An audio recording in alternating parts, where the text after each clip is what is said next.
बार बोलिए शंकर भगवान की जय। अपना अपना गुरु बहिन की जय।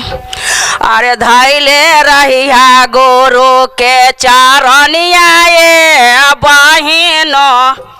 इले रहिया गोरो के चारनिया ये बहिनो, यार धाइले रहिया गो बहिनो, यार धाइले रहिया गोरो के चारनिया ये बहिनो, यार धाइले रहिया गोरो के चारनिया ये। गोरो के चारनिया में चारा है धामा है चारा हो धामा धाइले रहिया गोरो के चारनिया ये बहिनो, यार धाइले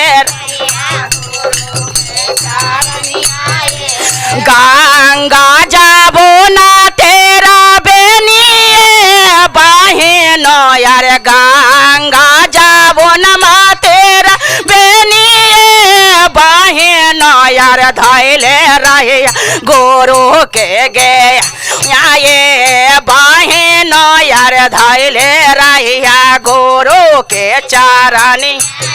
ए बहिनो, यार धाइले रहिया गोरो गोरो के चारनामा में चारा गोधामा हो धामा, यार ससुर और पति बहिनो, यार ससुर और पति बहिनो, यार धाइले रहिया गोरो रानिया ये बहिनो, यार धाइले रहिया गोरो के चार ए बहिनो, यार धाइले रहिया गोरो के चारनिया में तेना सुत गया नाम है या नाम, यार धाइले रहिया गोरो के गया नवाई